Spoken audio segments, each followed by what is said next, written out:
Hello and welcome to the last episode of The Real Earth.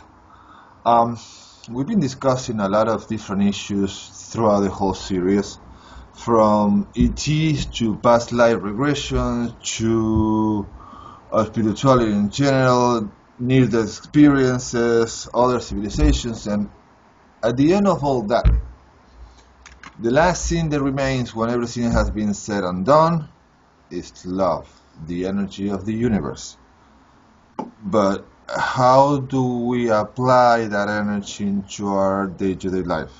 How anybody can uh, grab that energy a little bit better in a little more efficient way than we are currently collectively as a planetary civilization doing it uh, to each other, to everything. Um, and for this last episode, I decided to interview somebody very special. Hello, Mia. Can you introduce yourself, please? Thank you, Adrian. I'm Mia Saenz, and I'm a transformational love coach. And what that means is we actually transform the way we think about love, the way we think about this world, and the way we want our experiences to be in our life. And besides that, I'm also a media host of radio and online TV, as well as the editor-in-chief and founder of BellaMia magazine. And it's a wonderful pleasure to be here with you. So do I. Absolutely. So, what is love? How can we apply? How can we interpret it a little better than we are doing it now? Well, what we all feel love is a very basic level of our humanness. Not in a good, positive way. As we grow in it, we understand that there's so much peace and calmness, and I'm going to use the word love, within the realms of the growth that we can become. So most people think love is you connect with family and friends or a mate, and that's love. You know, it feels flittery and jittery inside and all that. But that's really not the true essence of complete love. Complete love is unconditional love. Complete love is connecting to ourselves first and understanding our amazingness, that we are reflections of the spirit of the divine, and then bringing that into our everyday world. One of the most important facets of love that I have discovered over time is self-love. Now, self-love is everybody is starting to learn about self-love, and there's thousands and thousands of messages on how to love yourself.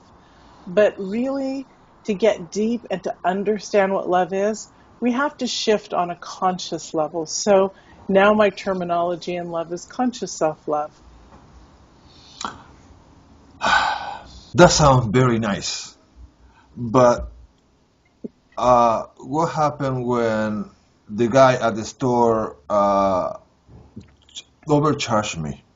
When a so-called friend scammed me and he's nowhere to be found.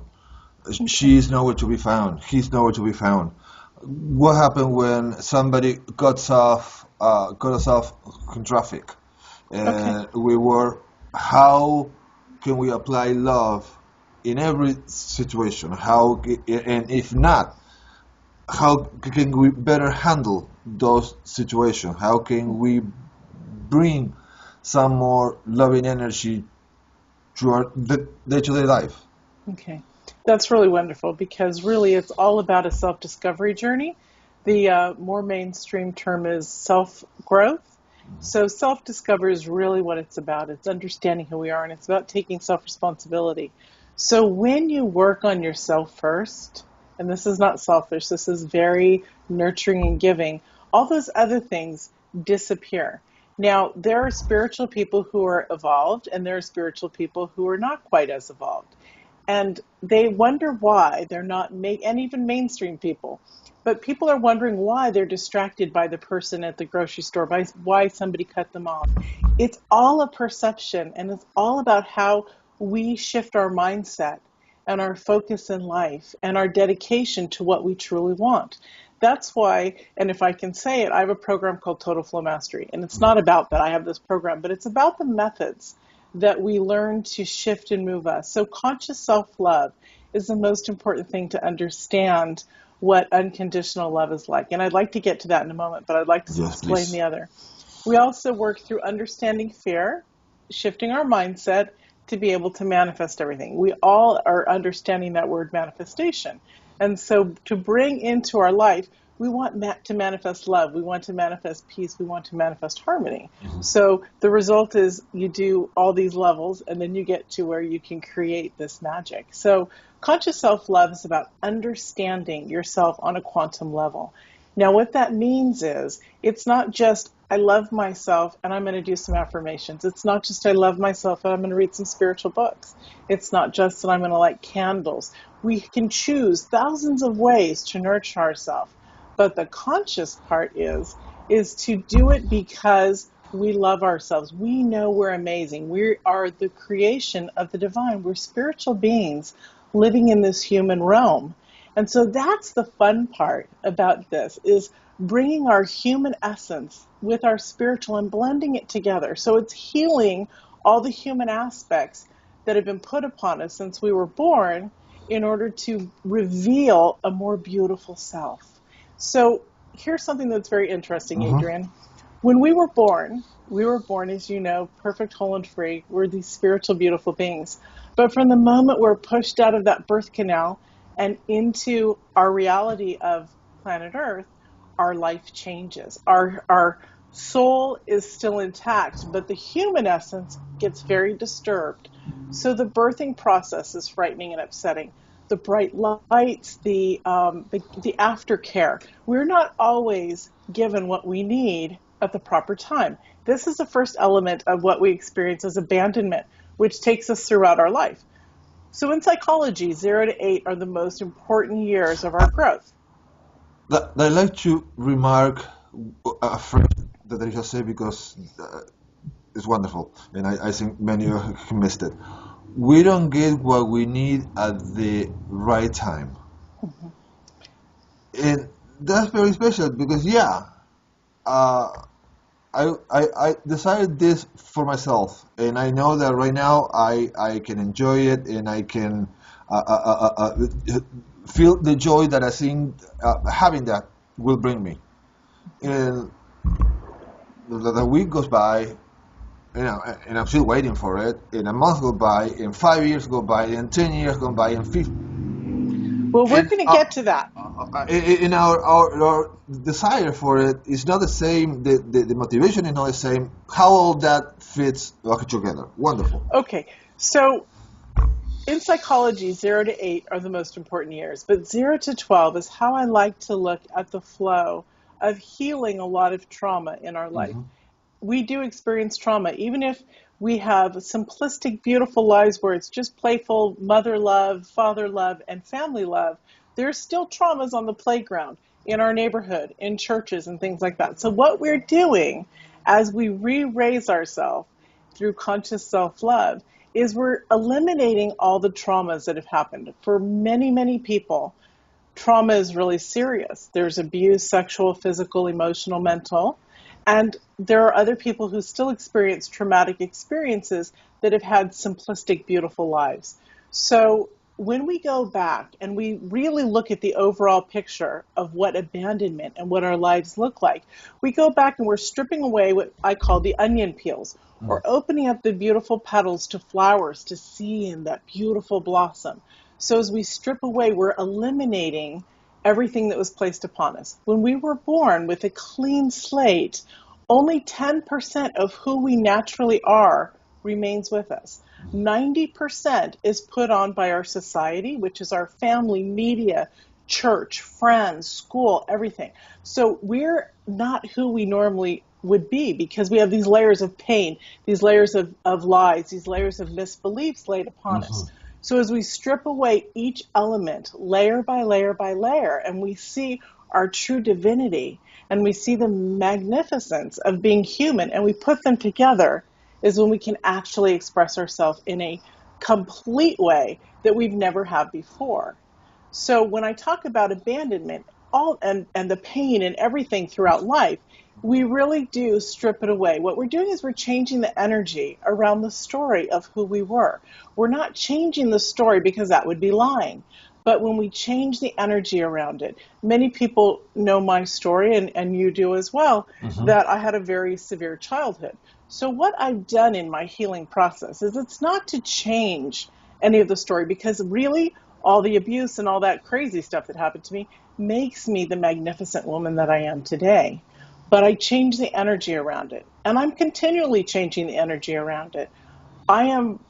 I really pretty much walk my talk. And so I want each and every person to understand that you can accomplish in life exactly what you want. So this goes back to the conscious self-love. Can I give a few little descriptions Sure. and tools? Okay, Absolutely, great. absolutely. So in the beginning of self-love, we're going to now jump to conscious self-love because it's richer and deeper. What this means is it goes along with understanding fear and shifting our mindset. So conscious self-love is actually getting to the point where we are doing our mirror work and we're telling ourselves that we love ourselves, which does sound strange to mainstream society and people.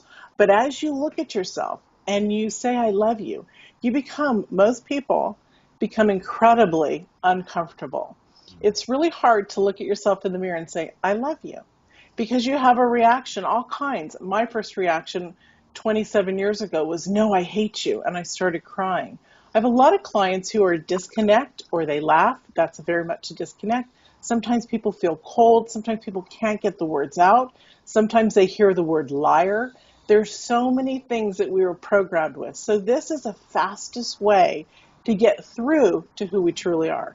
Because nobody, and get this, nobody will love us the way that we can love ourselves. And as we practice this conscious self-love aspect of this, we realize and we see the difference between regular love and conscious self-love, which turns into unconditional love. So until you create this within yourself, like the mirror work, to the point where you get to yourself where you can actually banter back and forth, like, oh, you're so funny, yeah, I heard you love me too, back to yourself. And believe it or not, that does happen with many, many people who have gotten from the stage of yikes to, wow, I love you, and it feels good and it settles in. So conscious self-love, one of the tools to do besides our mirror work in the morning is to practice it several times a day until it becomes very rhythmic. Here's an example. If you wanted to be a concert pianist, you just couldn't rent a hall, a piano, a gown, or a tuxedo, and go up on stage, sell your tickets, and then want to perform because you haven't practiced. So life, we are just as valuable as something fantastic as being a tennis player, a concert pianist. So it's practice, practice, practice. So practice in the morning, experience your mirror work, and as you go get your coffee or your hot lemon water or your tea or whatever you do, identify that you're doing this for you because you were amazing. Those simple words that this feels really great for me right now because I deserve this. I'm amazing. Now, for the first time that somebody might hear that, it kind of sounds weird and odd. That's because we were taught that we are not amazing. That's because we were taught that we have no value. And all those are lies. So when we break through that and we practice this, is when the glory comes through and the grace comes through and we actually connect to us. And when we connect to ourselves this way, we're actually able to understand unconditional love for not just ourselves, but for others too. Do we always practice it once we get on that level? We try, but again, it's practice, practice, practice. It goes back to the conversation with the person at the gas station, the road rage. How come somebody mistreated us? It goes back to that because what we're doing with this practicing, we are experiencing personal self-love, conscious self-love, and unconditional love to ourselves. So now we want to then put it out to the world because that's how we see everything in a more loving base. So when you're in the store, say, and this doesn't happen to me very often because my vibration is so different. But if you're in a store and you do come across a checker or somebody that has an attitude or somebody in line that's creating havoc in your space, you will see it differently. You're not going to break out in rage and anger because that's not who you are. That's not who you've developed yourself to become. Okay, let me ask you something that I'm sure somebody watching this might use. Let's imagine a truck driver. Mm-hmm. He travels the United States from coast to coast. In one of his trips, he happened to see a light on the sky at night, and somebody mentioned this Real Earth series, and he's watching it, and it comes to you. The mirror work for me is not gonna work very much, but I'm interested in improving in any way that I can my life. Mm-hmm. What's one simple thing that I can do, whatever they could be true, spiritualize my hectic driving and dealing with people with bad attitude, Mm-hmm. even if it's a small little step. Okay. I'd like to say the mirror work. Now, Okay. I know that you don't agree with me on this. In the realm of No, how no, in the realm of how you're describing it is what I mean. Okay. something So look, else. in life, Mhm. I tell people, build your life like you would the platform of your business. Aren't you the most important thing? I do have clients who see how I work with them or look into Total Flow Mastery and they say, wow, that's a lot of work. And I'll say to them, is it? Is it? How committed to you are you? When is enough enough? When you've experienced enough garbage and crap in your life, enough people almost running you off the road, angry all the time, working constantly to make ends meet, and still feeling garbagey about yourself, you're going to want something different. And so when you talked about the man watching this series and then he comes upon one of the love coaches here, and how he would react. What's a more maybe masculine way? I have done research with men on my Total Flow Mastery program Mhm. because men read my work and they're like, wow, self-love. At first I think that that's really, really weird, but I don't like my body. I don't like who I am. So let me try it out. And when I did this 6-week research project last year, it was really amazing because men were more receptive than I ever thought they would be. So if a man, and I come from manly men, meaning my father and grandfather and brothers are all contractors. Some of them are from Italy, and so they're very chauvinistic, will we Rough. say? Yeah, Yeah, sure. they're elegant, but they're rough. I mean, if Machos. somebody, yeah, macho. So I'm used to that, but I still see there is love everywhere. Now, it's funny because the roughness just kind of threw me off my thought process here. But for men and women, okay, here's an example. We're human. We're in Mhm. the human body and we're spirit. We spoke about that before. Now, the important thing for us to do is to blend them together.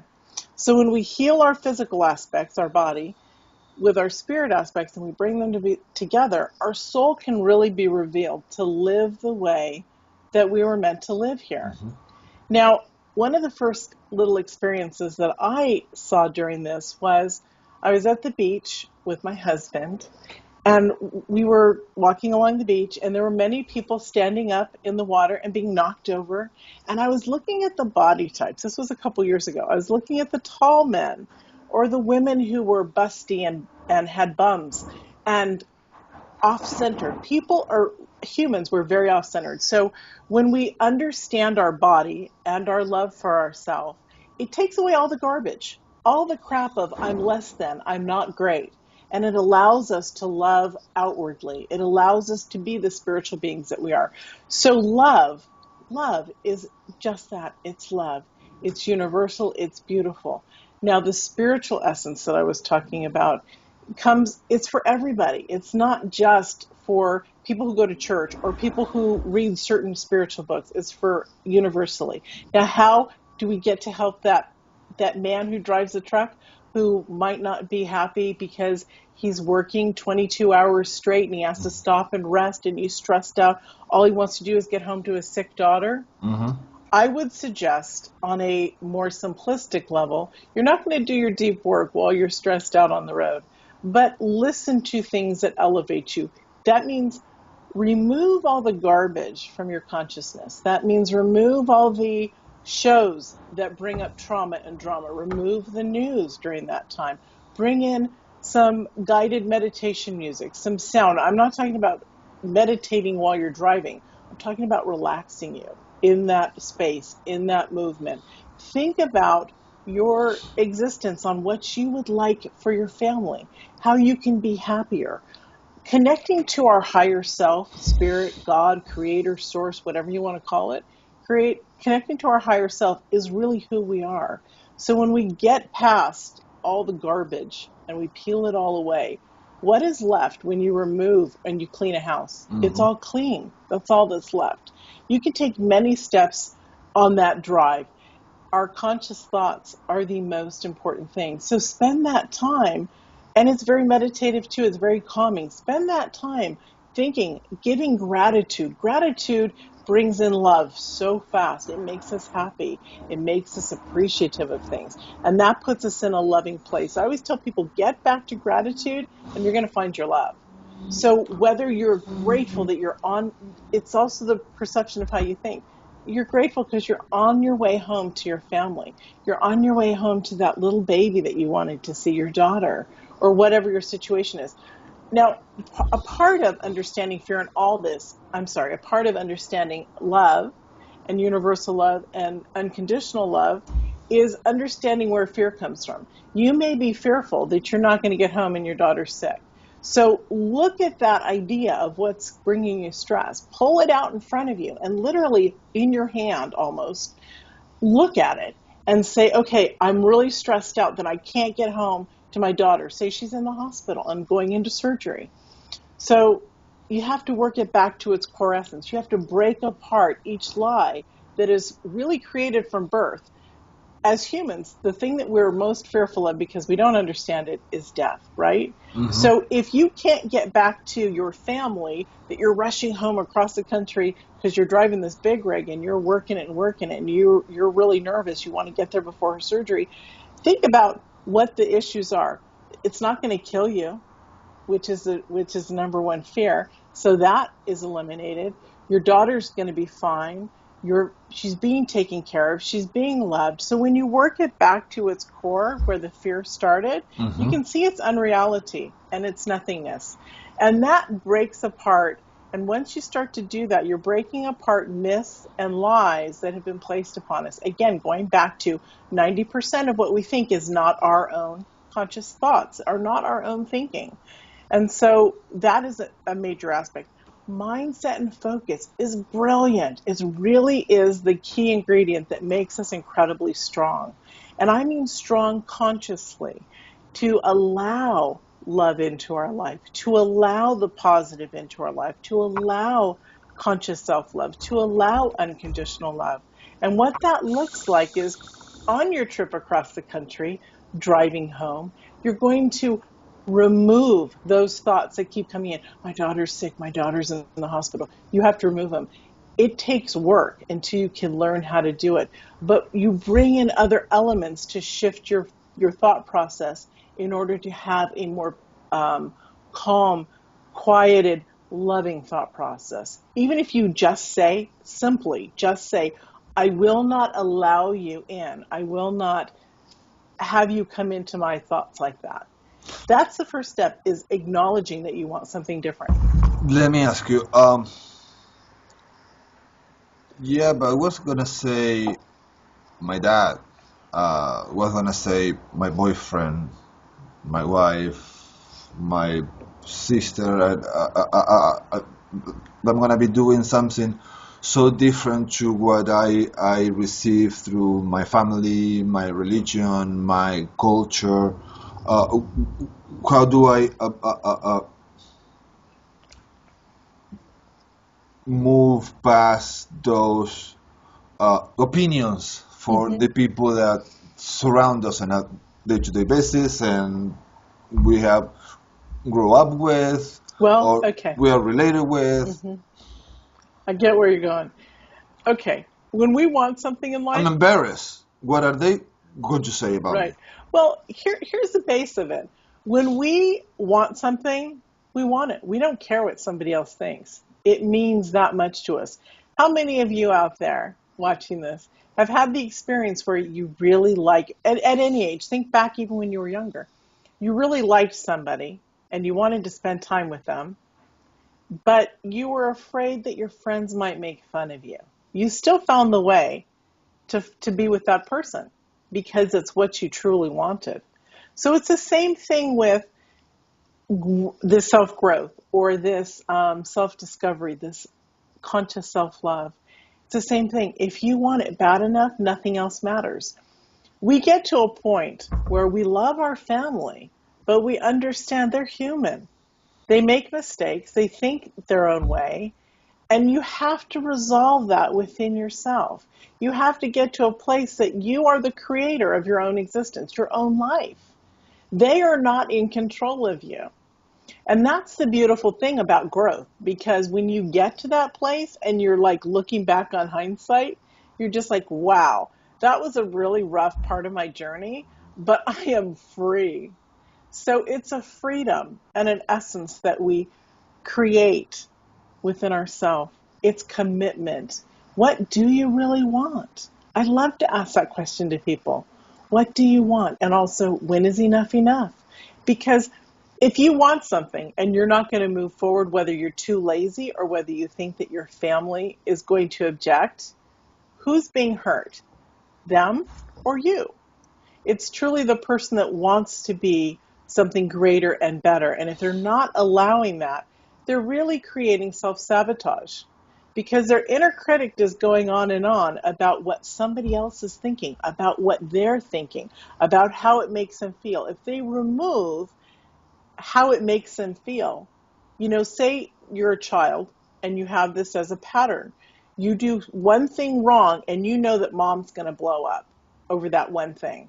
So you learn to not do it. You learn in that experience to change and shift it. So in our life, we're going to do the same thing. We're going to change and shift and tweak our life to create it the way that we want to. And remember, when you're 18 or whatever age or even before, you are your own individual legally and intelligently. So this is all about re-raising, as the term is, our inner child, which literally re-raises who we are. It raises our emotional intelligence.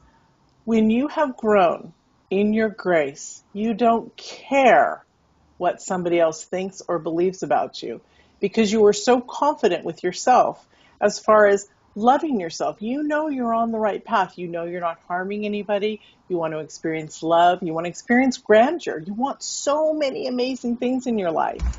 So that's where you just have to put yourself first. And there does come to a point where it doesn't interfere with who you truly are, because you're greater. Yeah, Mia, but what you're talking, it sounds too spiritual, and I'm the atheist, and And you're playing devil's advocate here. I don't believe in God. Can you help me too?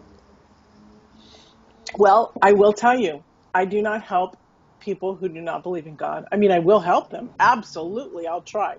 But there is not a connection. If you don't believe that you're a spiritual being, I can't help you, because I believe in all spiritual beings. I believe in the great creator. I believe in angels. This series is about ETs. They're out there. I remember as a little child saying to people, my mother, my father, my neighbors, anybody, if they would talk about other entities, other beings, or seeing something in the sky, I would say to them, how arrogant. I mean, I'm a little kid. How arrogant are we to think we're the only ones here? Now, that is a thought process that obviously was mine, but was not given to me by somebody else. Where did that come from? That came from my soul. That came from my memory. That came from who I truly am. So if you don't believe in God, if you don't believe that there's a higher power, I know that I probably can't help you, because my connection to spirit and the divine and everything else that's beautiful like that is so strong that I'm not going to sit here and argue with you when I know the truth about something. Mia, there are somebody that wants to reach out to you and learn more about your work and what you're doing. How can they do it? My website is myname.com, Mia Saenz, SAENZ.com. I'd like to offer you guys also a free gift, if that's okay, Sure, Adrian? absolutely. Okay. It's really amazing when we shift, as I was talking before about the stories about Hmm. us and about changing the energy behind them. So I have this CD called Spirit Life that was created last year. It's been hugely successful, downloaded probably 3,000 times during interviews like this. Um, and so the very first one is, there's four of them, four tracks. The very first one is called The Inner Child Meditation Process. And that's the second most important part of my work. It's reworking the energy around the stories. It's growing our inner child to have that emotional intelligence. I would love for you guys to take advantage of that and to utilize it. And this is the way it works. We start at age 3 because at least in the United States, 3, 5, 7, 9, 11, 13, and on are very, very informative years for us. We Hmm. start nursery school, we're into kindergarten, we're into elementary school, and then by the time you're 11, you're going off into middle school or junior high. So you work it until you actually, when I take you through the process and you meet the younger you, when your younger you, and it usually takes a while, when your younger you is happy and confident to see you and so excited, that, and believe me, it does happen this way, that is when you move on to your next stage. That is when you move on to 5, then 7, then 9. But in this time, if you had a traumatic experience, write them down in a timeline and go in during that time and rework the energy around the story, of abuse, of whether it's sexual or physical or emotional or mental. Rework the energy around that. Look at the story, see what the truth is, see how that person cannot hurt you anymore. This is how we grow to be strong individuals. And you'll also find some other amazing things on that CD. So thank you, Adrian. This was nice and a very unusual treat for me too. Last words. What would you like to say to end this talk for the people to get out of it? That you're amazing and that Thank you. I know. you too. Kidding. And that the world is literally your oyster. You can create your life any way you want. You want more money, you recreate your existence around it. You want more happiness, you recreate your energy and existence around it. You want more love, you recreate that too. We are creators of our life.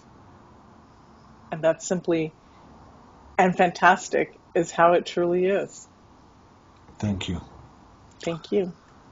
Um, I hope you found this series interesting at least. It's just very basic for you to motivate you to continue on, to search on yourself and know what the real Earth is about. Thank you very much for the company, and to you, Mia, thank you very much, of course. And until the next time, thank you.